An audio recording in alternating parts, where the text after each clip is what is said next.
Alright, so now that we finished up our top 5 worst remakes, we're going to go ahead and we're going to start rounding up our top 5 best remakes, some of our favorites that we've had. The good ones, all the good stuff. We saved the best for last. Yeah, we know what you guys want. You guys wanted the best, you got the best, We man. got the vegetables out of the way. It's time for dessert. We're Yeah. skipping dinner.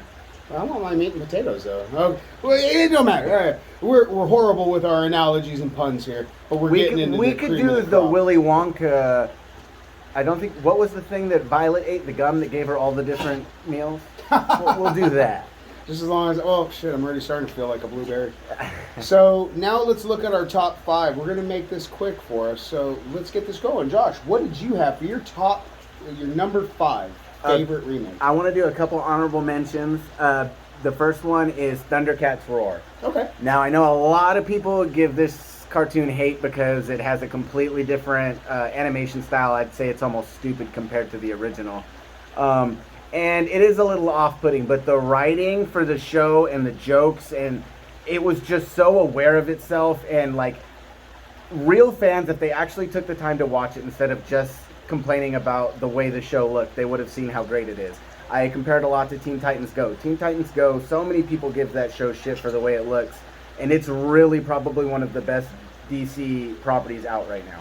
Solid writing, solid jokes, just a really good show. And Thundercats Roar, I thought had that potential, but it was cut short due to everybody, the fan backlash of the way it looked. Yeah. You know what? And for my honorable mention, mine's going into a multiverse builder, because mine aren't just one, mine are 2. Mine's the King Kong and the Godzilla franchise. I haven't watched either. I just found out that it's part of a whole universe. I was going to watch the new Kong versus Godzilla, and then I found out that the 2 newer Godzillas and the Kong Skull Island were part of it. So now I'm like, oh, so I want to watch all of them. With that idea that they're going to rebuild this whole monster universe, this whole monsterverse, I am stoked on it. The 2000, I think it was the 2004 or 2005 King Kong, wasn't my favorite, nor was that 98, 99 Godzilla with Matthew Broderick. I liked it. It was I was good, but young when it came out. it wasn't our Godzilla. You know, running around like he's a dog. Like, the only thing I remember out of that movie was the Jimmy Page and Puff Daddy. I like that the newer ones leaned into his old aesthetic, whereas the late 90s Godzilla went with a completely like new take on Godzilla, which I thought was cool. They made him look cool, but I like that they went with the original. Well, I like how the new ones, they pulled from the aesthetics from, and if you guys haven't seen it, the Shin Godzilla movie. Great movie that just came out, and it's this idea that Godzilla evolves. So we know that, and I just like that idea that, because like everything else we've talked about, like Mighty Morphin Power Rangers, Godzilla doesn't take itself too serious. If you watch those old ones, I remember a guy in a stun suit like flying like he's gonna missile drop kick Ghidorah, Ghidorah. I remember that. And it was some of the funniest stuff. But I like how they're taking a long-term view of this. They're world building. Yeah, they're not just saying, okay, we want to do a good Godzilla movie and a good King Kong, and then let's have a Godzilla versus King Kong.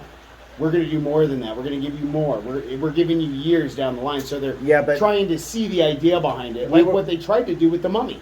We talked about that earlier a little bit, to where a lot of the time companies do that, and that's where they falter. It's because they start with the idea that they're going to world build and don't focus on one. Yeah. But Godzilla, they really did, from what I've heard, a solid look. And they have. See, and it came into a good prospect, because when the new Mummy remake came out with Tom Cruise in it, it was touted as this is going to be the first one to give us the Monsters universe. Well, it was going to be called the Dark Universe. Right. They actually started that with Dracula 2000. Yeah. And that bombed, so they're like, we're going to restart it again. Yeah, exactly. And Mummy, I haven't watched it. Tom Cruise his movies are pretty And they were solid. actually saying, I was stoked, because if that Mummy one would have done well, we would have gotten Creature from the Black Lagoon, and I think now Frankenstein, they've and completely Wolfman. shelved that idea now because of how well it's long done, especially because of Tom so Cruise's. much potential. So for my whole honorable mention, and the idea, because it's not just one movie, this is going to be multiple movies. The last 3 have done amazing. So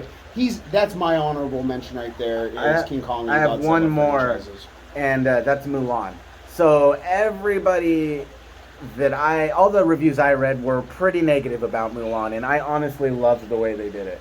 Yeah, they were missing Mushu. I don't know how they would have honestly did that. So you paid $40 for it? What? No, I waited until it came out on Disney Plus for free. There you go. People didn't like it because they paid 45, like $40 plus. I think it's $30, but yeah, $30, $39. if I'm gonna wait a few months and see it for free, and I'm gonna have to watch it on my TV anyway, I'll wait a few months. Yeah. I was excited for it and I wanted to watch it, but I waited, and I wouldn't have been mad if I did pay for it though. Like I said, I liked it. They put Donnie Yen from Ip Man in it, and he's probably one of the best cinematic martial artists right now. Mm-hmm. And I loved him being in it. That was dope. But you could tell where they put their budget at by getting Donnie in here. I mean, yeah, he's pretty much a A-list actor in China, and he's getting there now. So that cut the CGI for Mushu and Cricket. So we don't need them. We got Donnie here, man. But I think all in all, it was a really solid retelling of the Disney story. With the honorable mentions out of the way, I'm going to go with my first number 5 for the remakes, and that's Scoob. I love Scooby-Doo. And it's technically not even a 90s remake, but they've redone Scooby-Doo so much in the 90s. I grew up loving Scooby-Doo. He's always been one of my favorite cartoons. Reggie? But I really liked Scoob. Have you seen it? Oh, Scoob. Have you seen Scoob? No, man. No, I haven't seen Scoob, man. I thought you were doing. I thought you were doing. At first, I thought you were doing Scrappy, and I realized you were doing Shaggy. Man. But in the new one, the main villain is Dick Dastardly. What? They leaned into the Hanna-Barbera, bro. So they have what's his dog in it? The super dog or no, not Underdog. Dastardly Dick's dog. He had the dog that always went. Muttley. Muttley, right? He's in it. They have Captain Caveman. Oh god, dude, they the dog they got Blue Falcon and the green cyber dog. Right, so they leaned into their properties in a good way. They literally, because nobody remembers these characters. I mean, I watched a lot of those old Hanna-Barbera cartoons, but this really brought these characters back in a way that people will remember them as opposed to them just dying out in obscurity. And they did just such a fantastic job with the story, with the jokes, Scooby, everything was done well. Nice. I was really satisfied with it. Nice. So that's a nice pick for your number 5. So for my number 5, I went horror. Like pretty much all my favorites were horrors. I leaned on animation a lot. I leaned big on that, and I remember watching this original back when I was a kid. It was already older. I think like 64, 65 when it came out in the 60s, early 70s. But mine was The Hills Have Eyes. Oh. I loved the new Hills Have Eyes. Are you talking about the one in like the 2000s? Yeah. Okay. You know what? I'm going to be dead honest. Any of them. They've done. I don't know if they've done new ones. If they have done a new one, great. If not, I don't care. But I'm talking about the mid-2000s. I think like 2005, 2006. That Hills Have Eyes, for me, I remember seeing it in the theater. And it was just so brutal. I remember watching that camper scene where the dad goes out because he sees somebody burning. And they just set somebody on fire, and then it just gets so brutal. And from that point on, it was amazing. So but it had me feeling like viscerally uncomfortable. I felt dirty watching this film. I felt creeped out of my skin. And then with me living in the desert down here in Southern California, I started thinking, what is out there? Yeah, the hills that we have can... at night definitely seem a little bit scary like that. Because for me, you don't need something like Hostel where I need to see you cut out an eye. For me, it's the imagination. Exactly. And for me, that's why the original Texas Chainsaw Massacre works so much the best. Better. Because there was so very little blood. I think they only used like a gallon of blood for that whole movie. And you never saw him kill anyone. Yeah. You heard something, but you never saw him deliver that finishing blow. So sometimes our imagination can be our own worst enemy. Yeah, I don't like the whole, ultra gory shit that I think Saw started. Yeah. I mean, in terms of I don't need horror porn. I don't either. I'm good not watching that person be eviscerated, slice by slice. I'm good on that. Now, see, I'll watch it any which way. And so for any of y'all that are horror porn fans, you love dice them and cut them up. Watch Martyr. Martyr is a brutal film. It is just that. So, or a Serbian film. They're brutal films to watch. Oh, I thought you were going to say a Serbian film and give me the No, title. The a title's Serbian film is probably hands down the most brutal film that you will watch. I'm going to be honest. The title itself just sounds really outside of hardcore. like a cannibal holocaust, like that is the most brutal film in the last 20 years you'll watch. That's crazy. So that's where I'm going with mine. Is The Hills Have Eyes. It was just such a well done remake, and it was just overall just amazing. What's your 4? So for my number 4, everyone, I am looking at. I actually didn't go a horror here. I picked something that we're all pretty familiar with. I went the new DuckTales. Hey. I went the new DuckTales series, and here's why. Because all they did was they took the heart, the essence of DuckTales that we had when we were kids. They threw in some sharper, cleaner animation, threw in some really, really cool storylines, some little twists. I really like it. I think it's just a really, really well done children's cartoon, and I think probably one of the purest essences of like something we could give our kids from when we were children in today's world. And then the idea that they don't just bring in Ducktail characters like Gizmo Duck. They bring in Darkwing Duck. Oh, what? They bring in Launchpad McQuack. Like they bring in Launchpad was in there. Yeah, well, they bring him in because we've known for years that he's double dipping. He's working for Darkwing during. Did they ever address that in either No, of but those cartoons? They do in the DuckTale cartoon. Oh, they kind that's of make so little awesome. jokes about it of like, well, what does Launchpad do at night?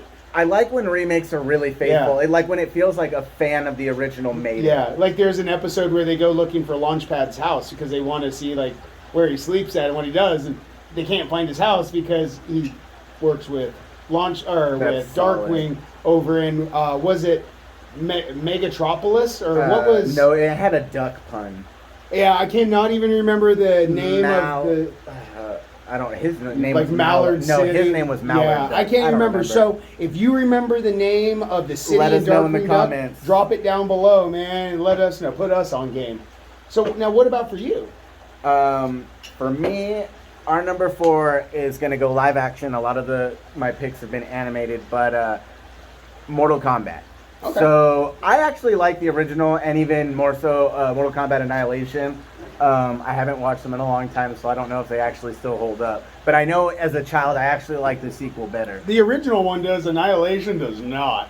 That just blows out. I was really upset that they changed actors. That was a thing that studios have been really on point about lately, and that's keeping casts the same. Yeah. Recastings really, really pull you out of movies, especially when you're attached to the way one actor portrayed that character. Yeah. And with Mortal Kombat, the new one, everything about that movie was pretty solid in terms of it didn't take itself too seriously. It took the content that you wanted, and it gave it to you in perfect portions. You got the brutality of all the fatalities. You got the pretty dope fight choreography in the battles, and the storyline was simple and to the point. And it stayed with the Mortal Kombat storyline. Nice. It was really good. The only part that took me out of that was the one original character in that, and it was Cole. His power was stupid. He was a decent character, but it just felt like he didn't need to be there. He got born with the dragon mark. Yeah, and his power ended up being stupid. I thought he was going to turn into Baraka at one point. I was like, what? He's Baraka? And no, he's not Baraka. But for what it's worth, man, I loved that first 5 minutes of that first 5 to 15 minutes of that film was amazing. The Scorpion battle scene was super sick with the ninjas. They opened that movie at 11. And you know what? That actor is really dope. He's both of them. Both. The actor that played Scorpion. I've never seen the Iceman actor. So the actor that played Sub-Zero is on the Taiwanese. He is on the Taiwanese. I want to say. Take my 90s card. I said Iceman. He is on the Taiwanese Olympic Taekwondo team. I heard about that. For that. like 9 or 10 years running. So he's a legit martial artist. He is a beast. Like, so the fact that they were going so fast that they told them to slow down because them together they were going so fast. They were going beyond sparring speed to where even the 4K cameras couldn't catch that. So they said slow it down to half speed for them. That makes sense. And Even at half speed, it still came out sick. Yeah. But the actor that plays Scorpion, he's in a lot of movies where he plays like samurai ninja-esque characters. Yep. He's in Wolverine, the second one, where he plays a ninja. He's in The Last Samurai and 47 Ronin. I And was he's going to dope in say, all those I movies. don't correct me if I'm wrong, but I want to say he was in also Yojimbo as a young man. Like one Oh, of the his- original Akira Kurosawa's Yeah, Yojimbo? I want to say that he was. Now, correct me if I'm wrong, and again, if you know, drop it down in the picture. But the actor that played Scorpion, what Akira Kurosawa film was he in? Because I know he's been in some epic films growing up. But so that's a solid pick for yours right there. I Yeah. love that one. And you It really just lived up to expectations. And like I said, everything that you expect from the goriness to the campiness, like they took it in stride with you know the way they took it. I would have liked to see him do my boy Goro a little bit better than what they did, getting ransacked outside a barn by a good old boy. I would have liked to see something better there, and then honestly too, just take that whole soundtrack from the first one and just lay it over the movie, and I would have totally watched that movie. Dude, anytime you see that Mortal Kombat dragon, you instantly hear the Mortal Kombat theme in your head. Dun, dun, dun, dun, dun, That dun, theme song was dun, so dun, solid. dun, dun, Well, dun, I'd say that's one of the most memorable theme songs, up there with Beverly Hills Cop. So that's a solid one for your number 3. What do you got? You know what? For my number 3, I went a Western on this. So I grew up watching this original with my grandfather, and this one was an iconic one for me. Was True Grit. I love Westerns. I love John Wayne. Had to be on there, and I outright at the gate, I thought I was gonna be talking about True Grit going on my worst list. You know, that's what and that was before I saw it. That's what John Wayne won his Academy Award for. Yeah. Was Rooster Cogburn. And seeing that's where I love him. I'm a Rooster man myself, and so watching True Grit, watching Rooster or Cogburn. Jeff Bridges did John Wayne's original he did it character amazing. justice. I love Westerns. The whole cast in that movie was just amazing, and I love the way that they did that. I love the long shots and the tracking shots that they used in it. They really took the idea of, let's just get some horses. Let's get 3 horses, and let's just get 3 actors. Like Ethan Hawke was amazing in it. All around, they did just a great job, playing. So I love that, and so that one was a solid one for me. So that definitely had to go number 3 for me. I agree with that pick, just in terms of how good of a remake it was, Yeah. and they made a new movie out of it. It felt like a new experience. Yeah, it really did. And so for that, that's why I had to give that a number 3 on here. So now, I want to segue down into my number 2. My number 2. The nitty and gritty. So this is where we start getting in. The paint's going against the wall right here, man. We're gonna start getting real. Wait, you skipped my number 3. Oh, dude, my God. So You what do see, we this have guy here? is not giving me any respect. that, No dude. respect. No respect. No. Hey, I get no So respect over you. my 3 is Rocko's Modern Life. Rocko's Modern Life is such a good show that I feel like it would have been pretty much, if they got the original writers, the original animators, they couldn't have possibly fumbled this. It would have been impossible. They did such a damn good job with the new movie. All the sexual innuendo it's toned down, definitely.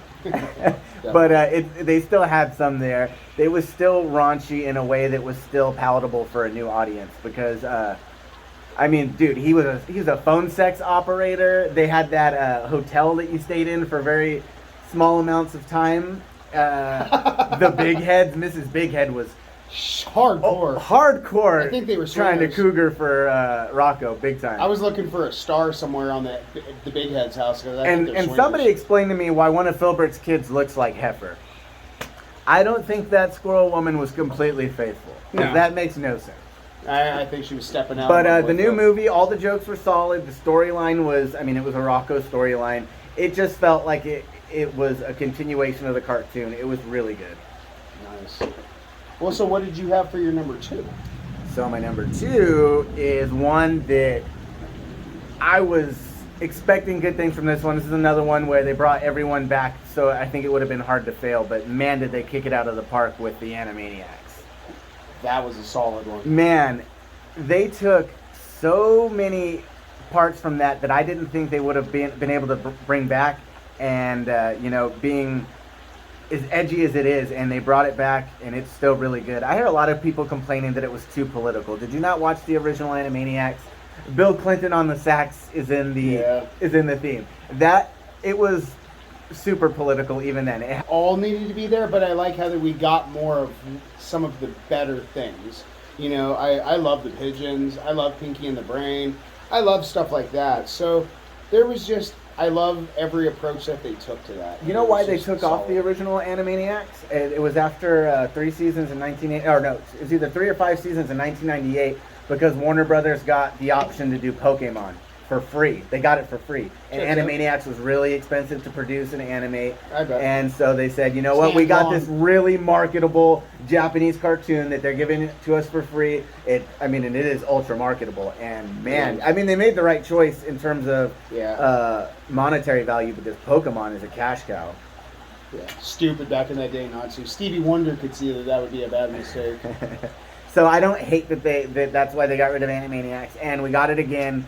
And it's solid. For my number 2, I had, again, a horror movie. I went the 2007 remake of Halloween, Rob Zombie's reiteration of I actually Halloween. really like that. Rob Zombie's a great director. Beyond that, I love Devil's Rejects, House of a Thousand Corpses, Three Devils. He definitely has a feel to his movies. love anything that he does. I love his style as an artist. I love his relationship with his wife. How everything that he's done is he incorporates his wife into Sherry Moon Zombie into everything. I didn't realize that. She is on every cover in some aspect, either drawn or like in, I think it's El Sexy. On one of the covers, she's full blown in a hammock. So they have a great relationship, but I just love how brutal, because that was always my thing with Halloween was Michael Myers could have been so much more brutal, kind of like a Jason Voorhees in Visceral. Well, he was that movie Halloween in the 70s was either late 70s or early 80s. I believe late 70s. It's like 71, I think, 71 or 70. Oh, was it early 70s? Okay, so it was groundbreaking when it came out, and I don't think they could have went more violent at that time. No, I don't mean that, but I just mean like they could have made Michael Myers they made him more of a psychological threat. Yeah. As opposed to like Jason was a physically intimidating presence. I see what you're saying. So they had him more lurking out of things. Right. In the scene, but not really there, playing in the background. Whereas this one, they kept him in the background, horror. But they brought him into the foreground in the most brutal ways. And they made him actually be like, okay, I could see myself being scared of this dude. Like he just was everything. The long tracking shots from watching the woman in the window, and then walking into the garage and killing the person in the garage, and then going in with the hammer that he took from the garage, and it's all one shot that you're seeing. And so I love that. I love the suspense that he built, but when he used Michael, it was just sheer brutality. Yeah, they leaned a lot more on the suspense aspect of the original one, and like you said earlier, it was a use your imagination more or less for a lot of the things that happened. So that's what made it scarier. So I really had to have that. And then I like the idea that it wasn't just a remake. He rebooted it in the idea of we need to finish this. So bringing in Laurie, Jamie Lee Curtis, bringing her in, and even in the new one, having that starting to wrap up. I really like how he's just incorporating it. He's taking something that has already been established and making it his own, but he's doing it in his own Rob Zombie. In a way that still gives respect to the original. Otis Firefly burned this house to the ground and just raised the ground around it. Sometimes it almost just feels like they're an homage to the original, where they don't give enough of the actual original content. And with that one, well, and that's where I know he'll do it right, because he is, I think, one of the largest horror collection owners in America. I know he has one of the largest that's very on brand for Rob Zombie. But he has one of the largest. I think he has a complete beta collection. Wow. He has every horror beta ever made. And I never had a beta. And I remember seeing that from the MTV Cribs when we went there. His whole house, he walked you through his horror collection, and he had DVD, Blu-ray, HD DVD, VHS, and then Beta. That's a solid 90s callback. MTV Cribs. That would be a good show now, but celebrities be getting robbed all the time. They're not trying to show off their Dude, stuff. I don't want to see... So what, does the baby live in a baby house? His bed is a giant crib. I bet you it's a giant race It's car. a Cal King crib. It's a giant race car. No, so that's where I went with my number 2 was the 2007 Rob Zombie remake of Halloween. That was a solid one. So what do you got for number 1? My number 1. Numero uno. Numero the cream uno. of the crop. This is where we're bringing it in. I'm bringing it back with the 1994 Sylvester Stallone great. I'm bringing in I Am the Law. Judge Give Dredd. me Dredd, man. I loved Urban's retake on Dredd. He was edgy, he was brutal, he was cold, callous, he was just calculated. And I love the idea that Mega City is just this wasteland and apocalypse. And the whole idea behind Judge Dredd itself is just amazing, that everybody is dead, but we're all isolated to these mega cities, which are just jails. So that simple idea that he did that, but I remember that last shot with him and Mom. Have you seen it? I haven't seen the new. It is, if you haven't seen it, it's probably one of the most brutal scenes. He gives her this drug called slow-mo, which slows everything down to like 1/1,000,000th of a time frame, and he throws her out a 100-story building to where it feels like it's taking forever, but the shot is from her view. And so it starts looking up, and then it falls to her looking down, and the last shot you see is just her hitting and it just compressing. Oh, it shows that? It shows it, and the screen just goes red because it's looking from the screen. Oh, I up. thought he was going to save her or something. No. He decided that. I mean, total left turn on what I was expecting. Yeah, from that he description. stated like, he gave her rundown. You're being convicted of 32 counts of homicide. Oh, so 100. it just made her her execution more brutal. And he gave it to her. He goes, I'm sentencing you to death. And he goes, rookie, make the call. He goes, death. But so that for me, number 1 was Urban's take on Dredd.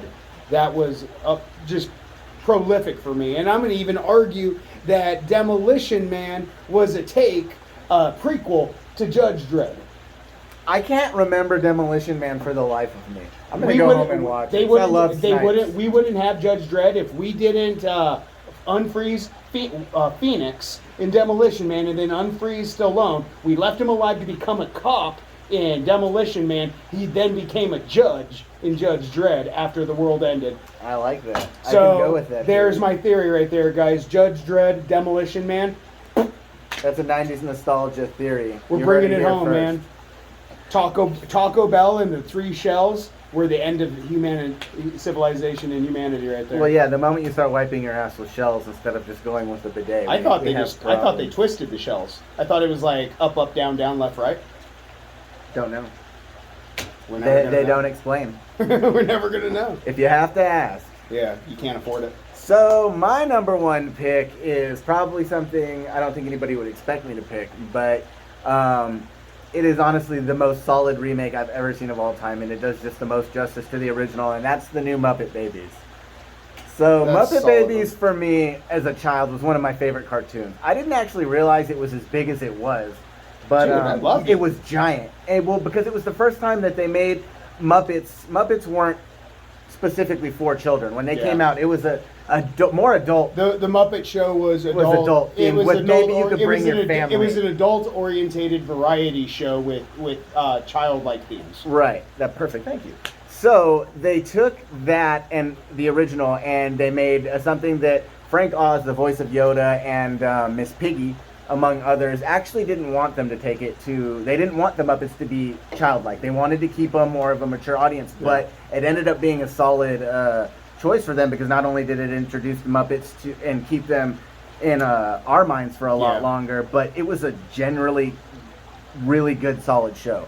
So everything from the animation, which is CG, and unlike Rugrats, it's done beautifully. Kermit looks like he has the texture of a puppet. Gonzo, Miss Piggy, Rolf, all the characters actually have they look like the material that they would have made their puppets do. Yeah. And it's done so well. Like, and they still have Nanny. You still never see her face. I love her green socks, though. Yeah, she always has crazy tights still. Gonzo still has Camilla the chicken, except she's a real chicken. They have like a hen house. And they didn't bring back all the characters originally. It was just Kermit, Miss Piggy, Fozzie, Gonzo, Animal, and a new one, Summer, who a lot of the times I hate new characters. So you mean they left Rolf and Beaker? This is a great thing. So they brought in more characters throughout the season. They brought in Beaker and the other... Bunsen and Beaker. And then Rolf towards the end. And then now in the second season, they brought more characters back from the original, like Chef. And the Swedish Chef. And they brought back the Eagle. Oh, and Sam the Eagle. And seeing him have that same you know what personality as a child, like exactly how you would expect Sam the Eagle to be as a child, is just. They need to bring Stadler and Waldorf in to bring in the two. No, they are. They're in every episode. So nice. The nursery is next to an old people's home that has a balcony that they're always out, and they're just of course they're still always ragging on the kids. What's wrong with that kid's nose? Oh, it's look so at great, stupid dude. Babies down there. Like everything from the original they brought back, and like. What was really cool about the original, and as a child, it always made me want to use my imagination more, was when they, it was the way they used their imagination. They would completely transform, in their minds, the playroom into whatever they were doing. Yeah. And that always made me, as a child, want to go out and even use my imagination and play more. And I thought that was, for a cartoon to make you want to use your imagination and go outside and be creative, that was great. And the new one does that to a T. It's really great, and it's my 2-year-old's favorite TV show. She freaking loves that show. So it was really happy. It made me really happy to be able to take something I liked as a child in a new format and give it to my kid. Nice. It's awesome. So it was all around Muppet Babies perfection in terms of remakes. Heck yeah. All right, everyone. So this was our top 10 list of our top 5 worst and our top 5 best. Hopefully you guys liked it as much as we did. This was an enjoy not only to film, but having this group for you guys has been an amazing, just positive spot in an otherwise really terrible couple of years. We brought this group to you guys during COVID, and we wanted to bring a safe space where everyone felt like they could get away from some of Facebook's drama and their BS or whatever you're seeing on your timeline, and get away to a place that's positive and bring back some awesome memories for all of us. We wanted you guys to be able to open up your timeline and smile when you see it.